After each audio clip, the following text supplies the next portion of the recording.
Well, Lord, do bless and keep us and just really anoint us, Lord, as we read your word and talk about it and share it. And just help us to be full of your spirit. Cleanse us from anything that's not clean, Lord. In Jesus' name we do pray.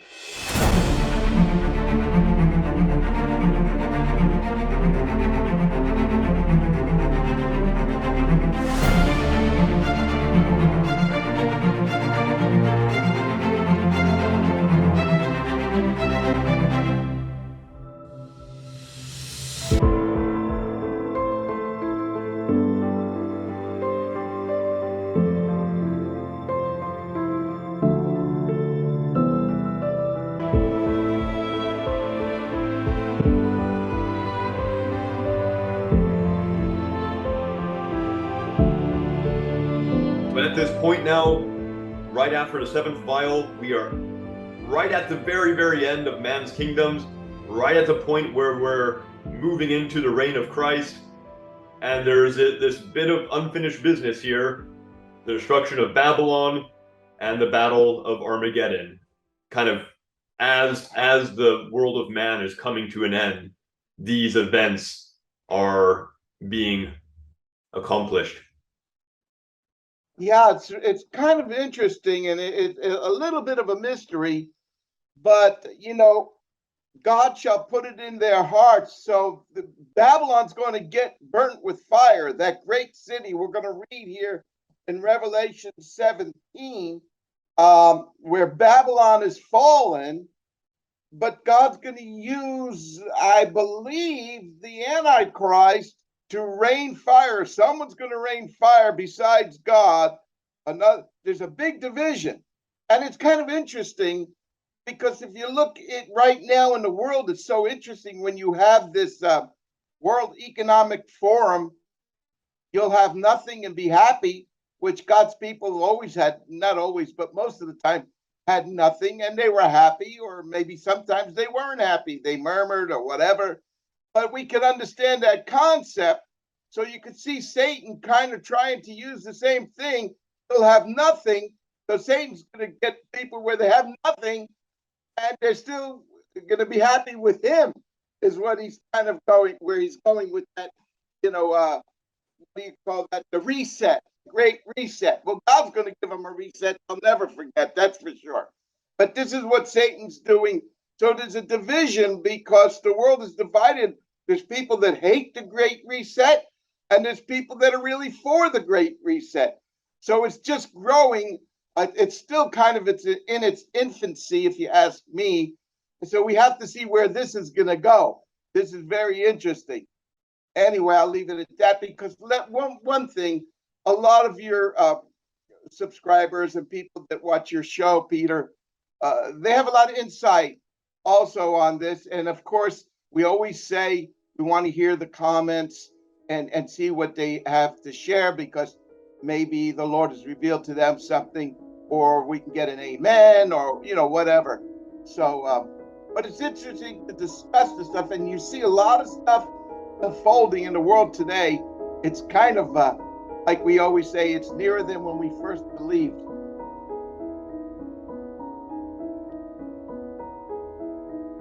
And there came one of the seven angels which had the seven vials, and talked with me, saying unto me, Come hither, I will show unto thee the judgment of the great whore that sitteth upon many waters, with whom the kings of the earth have committed fornication, and the inhabitants of the earth have been made drunk with the wine of her fornication.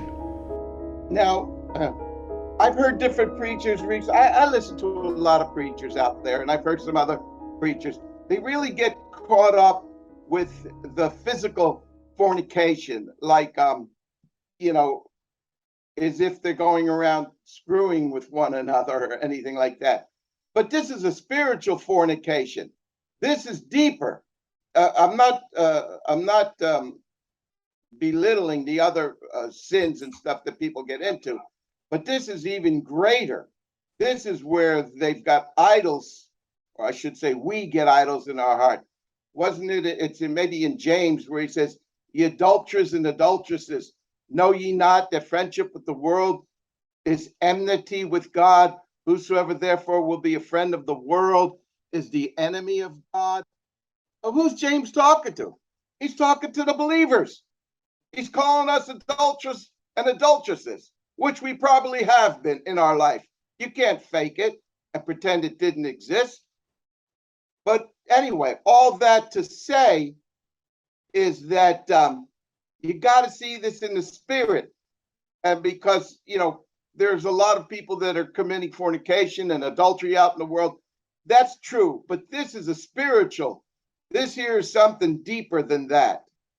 That's what I believe. Anyway.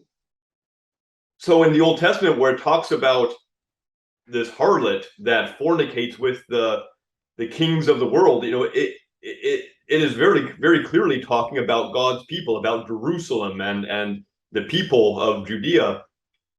I think it's fair to say that this prophecy now in Revelation is along similar lines. It's something to do with being unfaithful to the Lord. Do you think that makes sense?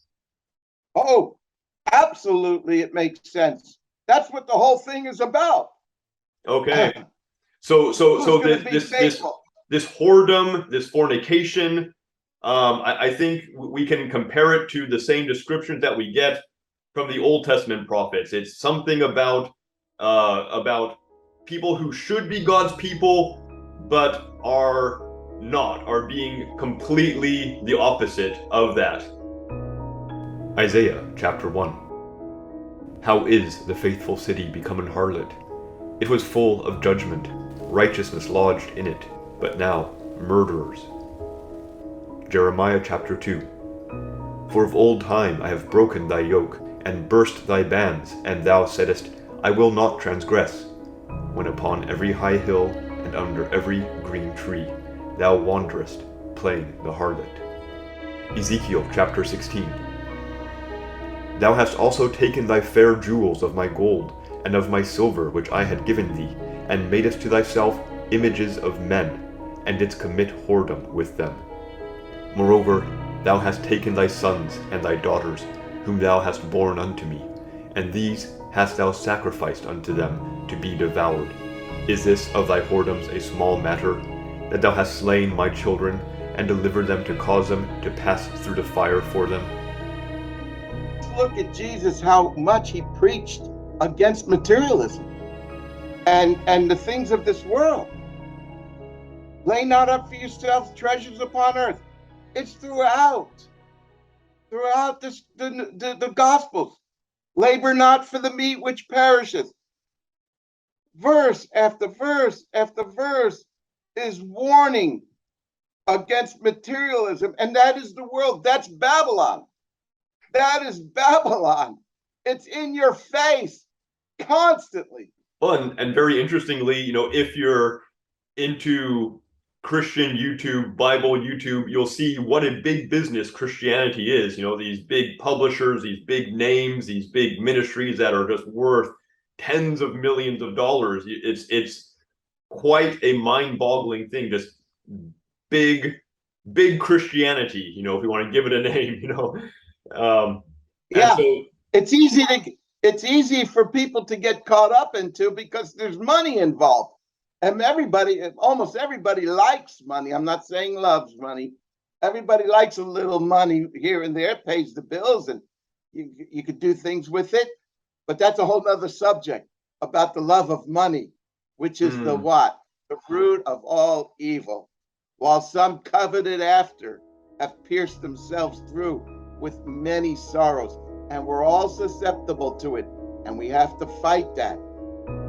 So he carried me away in the spirit into the wilderness, and I saw a woman sit upon a scarlet-colored beast, full of names of blasphemy, having 7 heads and 10 horns. And the woman was arrayed in purple and scarlet color, and decked with gold and precious stones and pearls, having a golden cup in her hand, full of abominations and filthiness of her fornication. And upon her forehead was a name written, Mystery, Babylon the Great, the mother of harlots and abominations of the earth. Well, I'd like to say something. It says in Luke 16:15, that which is highly esteemed in the eyes of men is an abomination to God. So what man thinks is so great, that's why as soon as man starts praising it, like, oh, look, we're going to Mars and we have this rocket or we have this new jet plane or whatever the greatest thing of man's inventions, or, I mean, anyway, that's an abomination to God.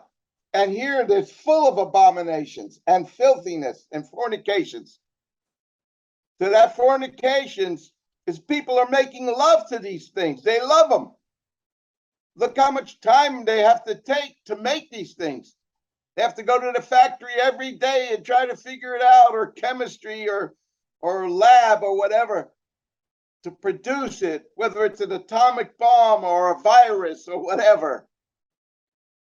You can look on Google Maps and see all around the world there are mines, where we've been just wrecking the surface of the world in creating these vast polluted expanses to extract minerals, to extract coal, to make all this progress that we have on such a high pedestal. It's really something, the efforts that mankind has gone through and what we have done, and how wonder how God sees it all. I think he wants us all to have good things, but like Jesus teaches us, we're supposed to be depending on God for those good things rather than beating up ourselves and beating up the whole world to try to make this goodness in our own peculiar way.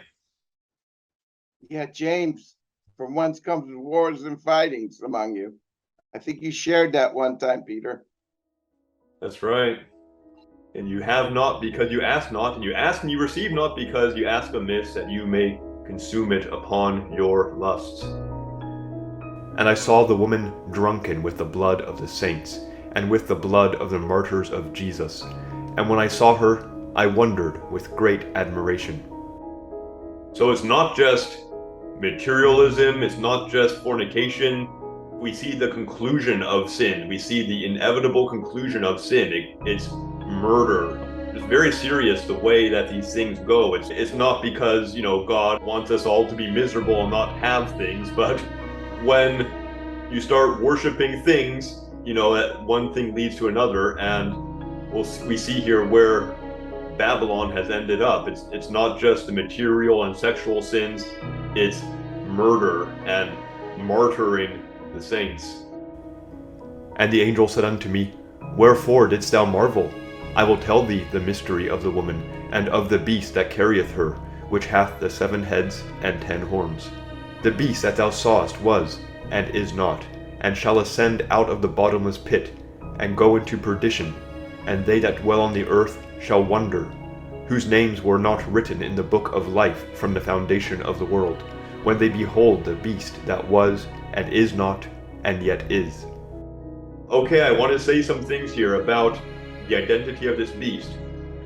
I think it's clear from this that yes, this is the beast that we saw previously in chapter 11 that kills the 2 witnesses, and is described fully in chapter 13, which we spent 3 podcasts covering, where this beast that we call the Antichrist. So this description here is clearly the same beast. And very interestingly, it's this beast that ascends out of the bottomless pit, goes into perdition, goes into damnation, which is the end result of the beast, was and is not and yet is. I take that to mean that this is an entity that once was on the earth, was bound in the earth. Something happened to it in the past, maybe during the flood. It was bound in the earth. In Revelation 11 and again in 17, it's described as coming out of the bottomless pit. So it once it once was, then it was not, and then it makes a comeback here in the end times before it finally goes into damnation. That's how I understand that description there. What do you make of that description? Was and is not and yet is. So this beast actually, it was. In other words, it's been there all along. And then, like you say, it was bound up. So if you could go way back to the beginning, you know, that it was, to take a long journey backwards. That's how I take it. Like, yeah, this is something, some entity that was, part of Satan's rebellion. Maybe it had some moment on the earth, and then it was bound in the bottomless pit at some point. Because when we see it in these end times, it's coming out of the bottomless pit. So, okay. Yeah, that's pretty clear. I like that.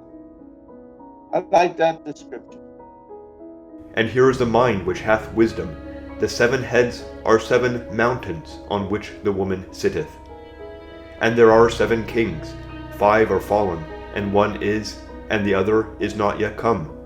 And when he cometh, he must continue a short space. Well, this is very interesting. A couple of things here. Some people look at this 7 mountains and say, okay, that's got to be Rome. Do you think there's any validity to that? Well, I think the 7 mountains, the way I was taught, and I believe it, Egypt, Assyria, Babylon, Medo Persia, Greece, and then Rome. He's speaking, I think, from the Roman time, from the time of Rome. 1 is, and 1 is not yet come. 5 are fallen: Egypt, Assyria, Babylon, Medo Persia, and Greece. They're fallen. The time he's in, Rome is, and the other has not yet come. And that's what we're looking forward to, the Antichrist reign. He must continue a short space, the 3.5 years. That I could accept. I understand. That's the way I'm looking at it. Thank God it's a short space, because it's going to be very terrible time. And that's the way I see it. So the time he was talking about, the one that is, that's Rome. When he was writing, wasn't he writing from the Roman times? Yeah. Okay, well that helps to make sense of these numbers that are being thrown out here. 5 are fallen, 1 is, and the other is not yet come. And when he cometh, he must continue a short space. Probably the son of perdition, the Antichrist. And the beast that was and is not, even he is the 8th, and is of the 7, and goeth into perdition. So he's coming out of the 7th. He's coming out of the 7th. It's like Satan, king of empires. With all these empires, Satan was there. He had authority to do stuff on the earth. God gave him that authority. But now it's enough's enough. He's fulfilling God's purpose, and it's coming to an end. So he's coming out of the 7th, and he's the 8th. So it's not too difficult, I don't think. So it has these 7 heads that manifest in these different worldly kingdoms, but then the beast itself is also being counted as the 8th. And the 10 horns which thou sawest are 10 kings, which have received no kingdom as yet, but receive power as kings 1 hour with the beast. These have one mind, and shall give their power and strength unto the beast. These shall make war with the Lamb, and the Lamb shall overcome them. For he is Lord of lords, and King of kings, and they that are with him are called and chosen and faithful.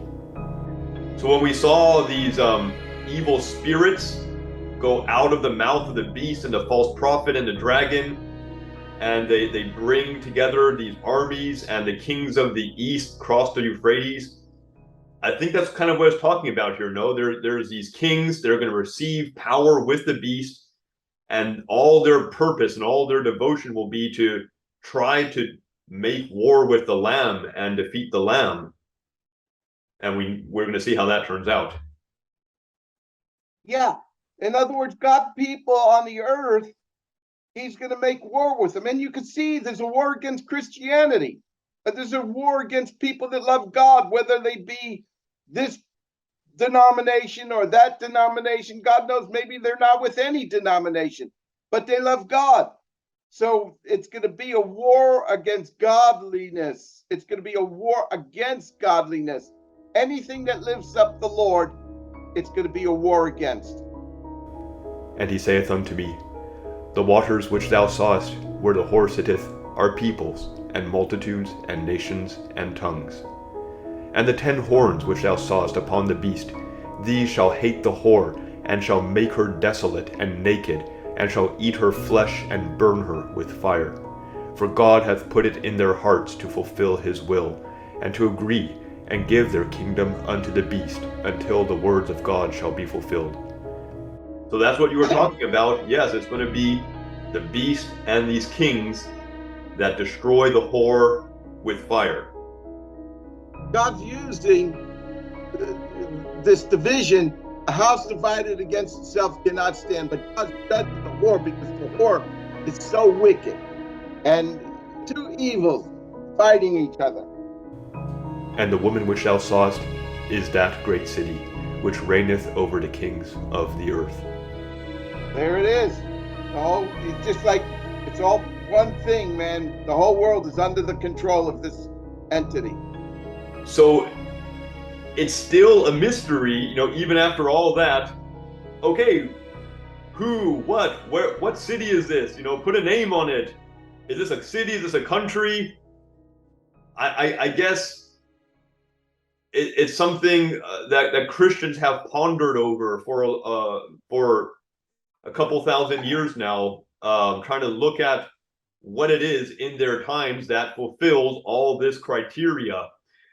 We are going to see some more clues in the next chapter, chapter 18. We're going to see even more descriptions of the harlot. But I think so far we're on the right track. This is something that represents materialism and unfaithfulness to God. It rules over the world, and the beast is going to destroy it. I guess that's all we need to know, because that's what God revealed to us through this revelation. And it's a very fitting comparison to call it Babylon. We know what Babylon did back in those days, how it was Babylon, all the wealth came into Babylon, and Babylon went out and killed and enslaved people. So it's a fitting name. The Tower of Babel. They try to reach unto God in their own. Isaiah chapter 14. And it shall come to pass in the day that the Lord shall give thee rest from thy sorrow, and from thy fear, and from the hard bondage wherein thou wast made to serve, that thou shalt take up this proverb against the king of Babylon, and say, How hath the oppressor ceased, the golden city ceased? The Lord hath broken the staff of the wicked, and the scepter of the rulers. He who smote the people in wrath with a continual stroke, he that ruled the nations in anger, is persecuted, and none hindereth. The whole earth is at rest, and is quiet. They break forth into singing.